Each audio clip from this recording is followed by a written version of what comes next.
আসসালামু আলাইকুম রহমতুল্লাহি ওবরকাতুহু। সম্মানিত দর্শক, অবস্থা দৃষ্টি মনে হচ্ছে মার্কিন সরকার বেঁকে বসেছে। বর্তমান সরকারের সঙ্গে আমেরিকার যে সম্পর্ক, তার যেটা ধারাবাহিকতা, যেটা ইনু জমানা থেকে শুরু হয়েছিল, সেই ধারাবাহিকতাটা এখন বজায় নেই। আমরা যেটা বাইরে থেকে অনুমান করেছি বা যেটা আমরা বোঝার চেষ্টা করেছি বা যেটি জনগণ সবাই মনে করেন যে আমেরিকার একটা গ্রিন সিগন্যালের কারণেই ডক্টর মোহাম্মদ ইউনূস তড়িঘড়ি করে একটি নির্বাচন দিয়েছে। আমেরিকার গ্রিন সিগন্যালের কারণে এবং ভারতের গ্রিন সিগন্যালের কারণে রাতারাতি একেবারে ভিনি ভিড়ি ভিসির মতো জনাব তারেক রহমান সাহেব বাংলাদেশে এলেন, মায়ের জানাজা পড়ালেন, নির্বাচিত হলেন, প্রধানমন্ত্রীর রূপে শপথ গ্রহণ করে ক্ষমতার মসনদে বসলেন।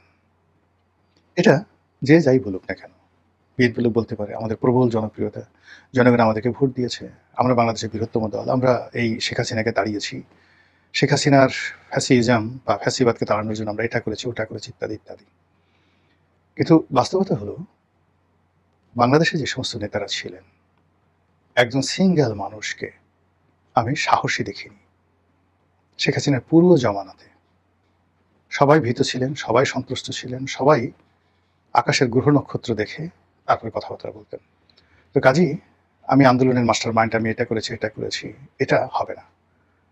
তারেক রহমান সাহেব অনেককে এখন মনে করেন যে এই লোকের কারণেই তিনি আজ এখানে এসছেন। কিন্তু তার সঙ্গে যাদের যাদের কথা হতো টেলিফোনে, দলের ভিতরে এবং বাইরে, তাদের অনেককে আমি চিনি। তিনি সে সকল কথাবার্তায়, টেলিফোনে কথাবার্তায়, স্কাইপিতে কথাবার্তায় 2023 সনে 22 সনে কি বলতেন তিনি, কি করতে বলতেন, সেই কথাগুলো কিন্তু সে সকল অনেক নেতাকর্মীরা আমাকে বলে দিত। আমার অফিসটা যে কোনো কারণে তারা নিরাপদ মনে করতেন। বিএনপির অনেক যাকে বলা হয় খুব অ্যাক্টিভ কর্মী, সাহসী কর্মী, আর বাংলায় বললে যারা রাস্তায় সেই দলের পক্ষ হয়ে বোমা মারতে পারতো, রেল লাইন উপরে উপরে ফেলতে পারতো, যে কোনো অকারেজ ঘটাতে পারতো, এরকম একটা বিরাট শ্রেণী, তারা ওই সময়টিতে 21, 22, 23, 24 নিয়মিত আমার অফিসে আসতেন। এবং অনেকে শুধুমাত্র তারা ফেরারি ছিলেন এবং যেহেতু আমার একটা পাবলিক ফেজ ছিল, তারা এসে কখনো কখনো বিকাল 5টায় বসতেন, রাত্রি 9টা 10টা আমাকে গাড়িতে উঠে দিয়ে চলে যেতেন। তাদের একটা ধারণা যে রনি ভাইয়ের অফিসে বসে থাকলে অন্ত পুলিশ এসে ধরবে না, নিরাপদ থাকবে, ইত্যাদি ইত্যাদি। বাট তখন কথা প্রসঙ্গে তারা নেতার সঙ্গে কি কথা হয়েছে, রাজনীতি কি, ইত্যাদি ইত্যাদি, এই কথাগুলো তারা খোলামেলা বলতেন, যেগুলো আমি এখন ইউটিউবে সবগুলো বলতে পারবো না বা বলা উচিত হবে না। কিন্তু বাস্তবতা হলো নেতা ওখান থেকে যে সকল হুকুমই দিতেন, এই হুকুমগুলো তারা পালন করতেন না। তারা সবাই নিজেদের পিঠ বাঁচাতেন। এটাই বাস্তবতা। তারা নিয়মিত পুলিশকে মাসোহারা দিয়ে 100, 150, 300, 400, 500 মামলা থাকা সত্ত্বেও তারা ঘুরে বেড়াতেন, ফেরারি হতেন। এক নেতা এখন খুব মানে পাওয়ারফুল হয়ে গেছেন। সে বাসা থেকে প্রায় 6-7 মাস যাবৎ বাসায় যায় না ভয়ে। তো তখন আমি যখন জানলাম তখন আমি বললাম যে ঠিক আছে তুমি বাসায় যাও। আমি এলাকার ওসিকে বলে দিচ্ছি তুমি বাসায় থাকো, তোমাকে পুলিশ গ্রেপ্তার করবে না, এমনকি ছাত্রলীগের কেউ তোমাকে মারবে না। টিকাটুলির একটা খুব বড় নেতা, যুবদলের খুব বড় নেতা। এই আমি তাকে বাসায় উঠিয়ে দিলাম। সে এরপর থেকে বাসায় থেকে রাজনীতি করতে এবং নিয়মিত এসে প্রায় প্রতিদিনই আমার অফিসে ঘন্টার পর ঘন্টা বসে থাকতো। কিন্তু ওই যে বললাম না যে 5ই আগস্টের পরে এরা সবাই পাখা গজিয়ে গেছে। এদের সঙ্গে যে আসলে সম্পর্ক ছিল গত 5-7 বছর যাবত, তারা যে পুরোটা সময় এভাবে আসতো, এটা দেখে মনেই হয় না তাদেরকে দেখলে। যাই হোক, যে সমস্ত লোক দেখা গেল যে দেখা করতে আসতে চাইতেন আমার সাথে, আমি কখন এদের সাথে এদের সাথে কথা বলাটাই আমার রুচিতে বাধত। কিন্তু তারা মানে দেখা গেল যে সেই মির্জা ফখরুল সাহেবের মতো মানুষ, তারেক রহমান সাহেবের নির্দেশে এই সমস্ত লোকদের পিছু পিছু ঘুরত। এখন তারা অনেক বড় অবস্থায় চলে আসছে, কিন্তু এই সমস্ত লোক আসলে রাজপথে কিছুই করেনি, নাথিং, শুধুমাত্র গপ ছেড়েছে, টাকা নিয়েছে আর বড় বড় কথাবার্তা বলেছে। মূল যে ঘটনাগুলো ঘটেছে, 99% এখানে ঘটনাটা ঘটেছে শেখ হাসিনার বিরুদ্ধে জনরোষ, সাধারণ মানুষের জনরোষ বারুদের মতো টকবক টকবক করে ফুটছিল। এই জনরোষের সঙ্গে সঙ্গে আল্লাহর গজব নাজিল হয়ে গেছে। এই গতকাল রাতেও আওয়ামী লীগের খুব বড় কয়েকজন নেতা তারা আফসোস করে বলছিলেন যে ভাই আমাদের দোষ, আমরা সীমা অতিক্রম করেছিলাম, আমরা আল্লাহকে ভুলে গিয়েছিলাম, বাস্তবতাকে ভুলে গিয়েছিলাম, ফলে আমাদের উপর আল্লাহর গজব নাজিল হয়েছে। ফলে ওই যে যাই বলুক না কেন, ফিরে আসবে, অমুক আসবে, অমুক আসবে, সেই নেতাদের কথা যে এই গজব আল্লাহ না উঠিয়ে নেওয়া পর্যন্ত পৃথিবীর কোনো শক্তি নাই আমাদেরকে রাজনীতিতে পুনর্বাসিত করবে। এটা অভ্যন্তরীণ কথা। আওয়ামী লীগের অনেক বড় নেতা, ত্যাগী নেতাদের কথা বড় বড় পোর্টফোলিওতে আছে।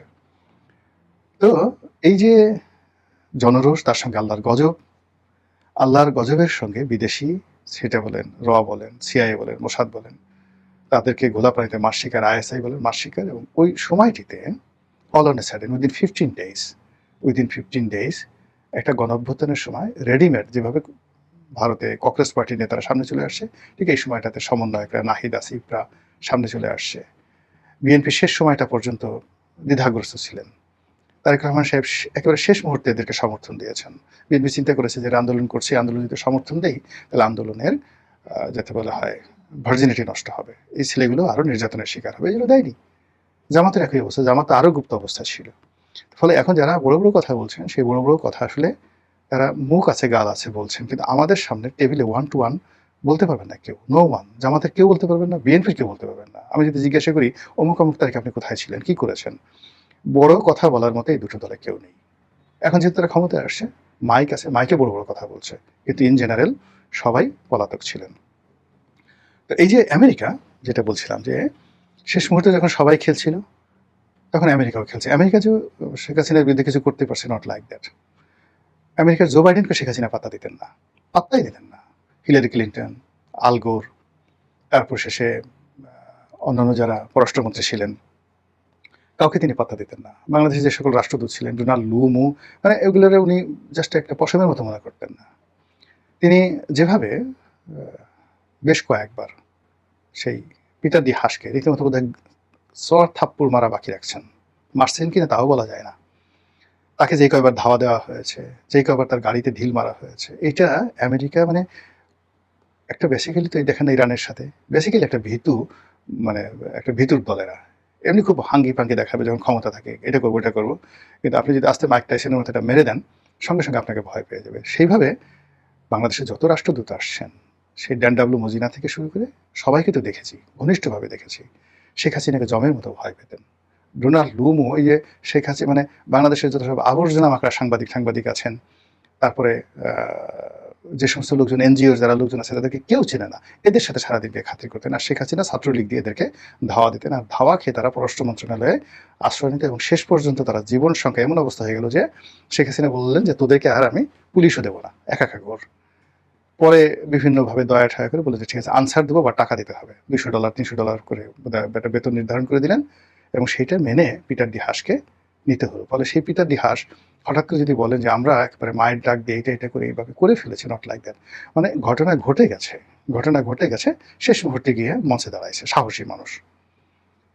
তো ওই সময়টাতে যদি গিয়ে ধরেন মঞ্চে আমি দাঁড়াতাম, যে সময়টাতে আসিফ নজরুল বা রেজনা হাসান ওনারা যে সময়টাতে ডিবি অফিসে গেছেন, বা ওনারা যে সময়তে শাহবাগ থানাতে গেছেন, সেই সময়তে আমি গোলাম মোল্লা রনি যদি শাহবাগ থানাতে যেতাম, এটা মোর ইফেক্টিভ হতো। তখন আলটিমেটলি পতন সূচিত হয়ে গেছে। কিন্তু আমার কাছে ওই হঠাৎ করে মানে বীর হওয়ার বা হিরো হওয়ার আমার কোনো মানে ইচ্ছা ছিল না, এখনো নেই। সুযোগ নিতে হবে কেন? আমি যদি রাষ্ট্রকে একটা সার্ভিস দিই, রাষ্ট্রের কাছে আমাকে কিছুই পাওয়ার নেই, রাষ্ট্র আমাকে এমনি অনেক কিছু দিচ্ছে।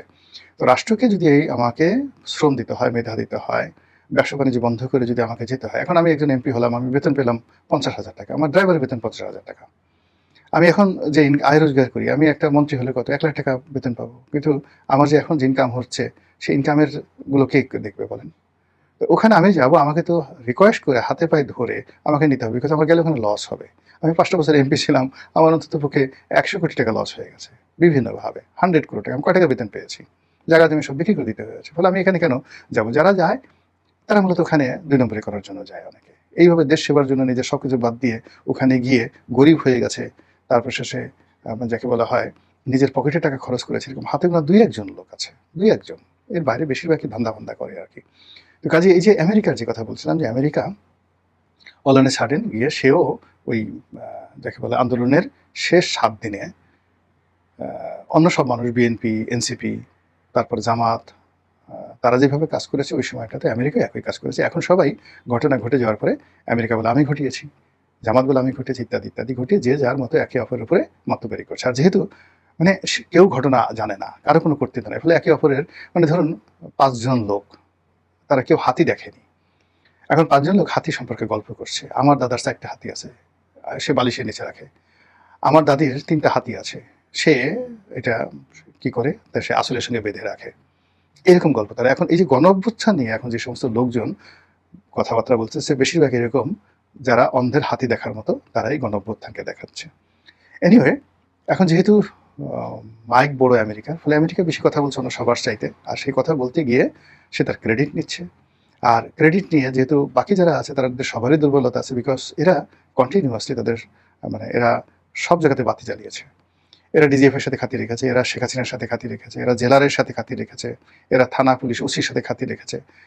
ফলে এখন মানে সত্যিকার অর্থে তারা সবাই ভয় পাচ্ছে, আর সেই ভয়ের যে সুযোগটা, সেই সুযোগটা নিচ্ছে আমেরিকা। তো আমেরিকা সেই সুযোগটা নিয়ে তারা সরকারকে নিয়ে খেলছে। তারা আবার সেই ব্রেন্ট ক্রিস্টেনসেন গিয়ে এনসিপির সাথে দেখা করছে। তো এই ব্রেন্ট ক্রিস্টেনসেন এখন ওনার যে অবস্থা, ওনার চেয়ে পিটার ডি হাস কোনো অবস্থাতেই হীনমন্য ছিলেন না বা অযোগ্য ছিলেন না। কিন্তু অবস্থার কারণে এখন সে যেভাবে বুক ফুলে এনসিপি অফিসে আসছে, শেখ হাসিনার জমানা হলে ওই অফিসের সামনে গেলে একটা ধাওয়া দিয়ে দিত। কিন্তু এখন সে সেখানে যাচ্ছে আর সরকার ভয় পাচ্ছে। সে হয়তো এখন কর্নেল অলির সাথে কথা বলছেন, জামাতের সাথে কথা বলছেন। কথা বলার সাথে সাথে এদের সবার গলায় ঝাঁজ তৈরি হয়ে যাচ্ছে। তবে এখানে একটা কথা আমি বলে রাখি, যে যাই বলুক না কেন, বাংলাদেশের রাজনীতিতে কর্নেল অলি কিন্তু একটা জীবন্ত কিংবদন্তি। সে সাহসী, যথেষ্ট তার সাহস আছে। এই সাহসটি মূলত বাংলাদেশে দ্বিতীয় অন্য কারো নেই। এখন আমি নাম বলবো না, সরকারের অনেক গুরুত্বপূর্ণ ব্যক্তি আছে, তারা হয়তো কর্নেল আছে, ব্রিগেডিয়ার আছে, মেজর জেনারেল আছে, কিন্তু শেখ হাসিনা পুরো জমানাতে ধারাবাহিকভাবে যদি কেউ সাহস দেখিয়ে থাকে, বুক ফুলিয়ে সাহস দেখিয়ে থাকে, সেটা কর্নেল অলি। কাজী কর্নেল অলি যে বলছে যে সরকারকে 7 দিনে ফেলে দিতে পারবো, সেটা তিনি হয়তো কৌশলগত কারণে জামাতের নাম, আমিরের নাম বলছেন, মামুনুল হকের নাম বলছে বা নাহিদের নাম বলছে, কিন্তু বেসিক্যালি সে অন্য কিছু ইন্ডিকেট করছে। He is the man. তার হাইয়েস্ট লেভেলে ভারতীয় গোয়েন্দা সংস্থার সাথে সম্পর্ক আছে, তার হাইয়েস্ট লেভেলে শেখ হাসিনার সাথে সম্পর্ক আছে, তার হাইয়েস্ট লেভেলে ক্যান্টনমেন্টের সাথে টিল নাও তার সম্পর্ক আছে।